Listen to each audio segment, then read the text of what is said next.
오늘 우리에게 주시는 하나님의 말씀은 이사야서 36장 10절에서 12절까지 말씀입니다. 내가 이제 올라와서 이 땅을 멸하는 것이 여호와의 뜻이 없음이겠느냐? 여호와께서 내게 이르시기를 올라가 그 땅을 쳐서 멸하라 하셨느니라 하니라.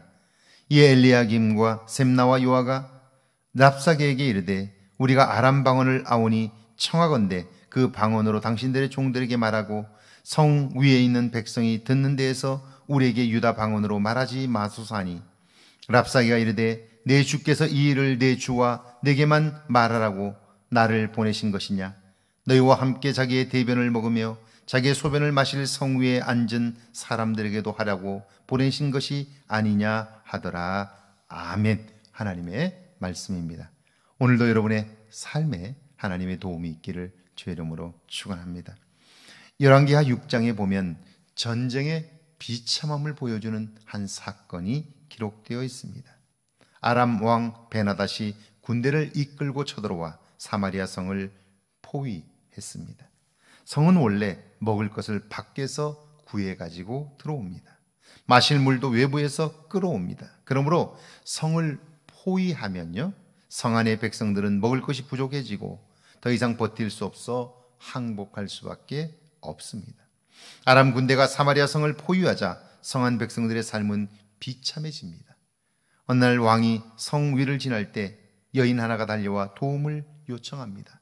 왕이여, 나를 도우소서. 무슨 일이냐? 왕이 묻자 먹을 것이 없어 내 아이를 삶아 먹고 다음에는 내 아이를 삶아 먹자 했는데 그가 그 약속을 지키지 않고 자기 아이를 숨겼다는 거예요. 구약시대의 전쟁이 얼마나 비참한가를 단적으로 보여주는 말씀입니다. 10절이죠. 내가 이제 올라와서 이 땅을 멸하는 것이 여호와의 뜻이 없겠음이겠느냐? 여호와께서 내게 이르시기를 올라가 그 땅을 쳐서 멸하라 하셨느니라 하니라. 이제 왕과 백성들을 조롱한 아수르 장군 랍사게는 한술 더 떠서 하나님의 뜻을 거론합니다. 자기가 유다를 침공한 것이 하나님의 뜻이며 하나님이 직접 이 땅을 쳐서 멸하라 하셨다 하는 거예요. 물론 그럴 수 있습니다. 하나님은 이방 백성을 들어 타락한 자기 백성을 채찍하시기도 합니다. 그러나 그것은 어디까지나 그 백성들을 돌이키기 위한 방법입니다. 하나님은 결코 자기 백성이 멸망하는 것을 원치 않습니다. 그러나 그는 말하기를 너희를 멸하는 것이 하나님의 뜻이라고 말합니다. 하나님의 뜻을 왜곡하는 거죠. 그런데 유다의 관료들은요, 하나님의 이름과 뜻을 왜곡하는 그를 향해 한마디도 하지를 못합니다. 그들은 자신들의 부끄러움만 가리려고 합니다. 11절이죠. 이에 엘리야김과 셈나와 요아가 랍사게에게 이르되 우리가 아람 방언을 아오니 청하건대 그 방언으로 당신의 종들에게 말하고 성 위에 있는 백성이 듣는 데에서 우리에게 유다 방언으로 말하지 마소서 하니, 랍사게가 그 백성과 왕과 하나님을 멸시하는 말을 히브리 말로 하자 유다의 관료들은 사정해요. 백성들이 듣고 있으니 백성들이 알지 못하는 아람 말로 해달라는 거예요. 우리는 아람 말을 알아듣습니다. 그러니 우리가 알아들으면 전달할 테니 절대로 히브리 말로 하지 말라고 사정을 하는 거예요.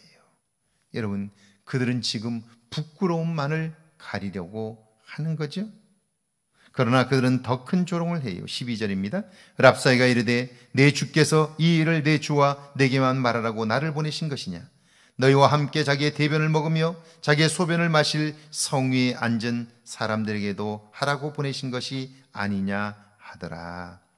내 나라의 대왕께서 나를 너희에게 보내신 것은 왕과 관료들인 너희들에게만 말하라고 한 것이 아니라 내 백성들도 들어야 한다고 그렇게 이야기를 해요.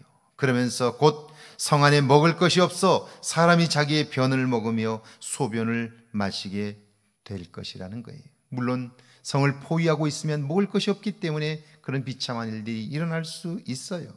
그러면서 그들은 빨리 항복하라고 이야기를 합니다. 여러분, 성 안에 있는 백성, 위기를 만난 그 나라는 어떻게 이 위기를 건널 수 있을까요? 이 위기에서 벗어날 수 있는 방법이 뭘까요? 그들에게는 능력이 없어요. 그렇기 때문에 이때야말로 하나님을 전적으로 신뢰할 때이고요. 하나님이 직접 일어나 오른손을 들어 그들을 치실 때인 거죠. 이걸 기억하는 일이 중요해요. 하나님이 일어나셔서 그들을 제하실 때 하나님을 계산에 넣지 않았던 그들은 놀라 결국 뒷걸음질 치게 될 거예요. 그리고는 다시는 하나님의 백성들을 괴롭게 할 수 없을 거예요. 이 상황에서 유다 백성은 두 가지를 생각해야 하죠.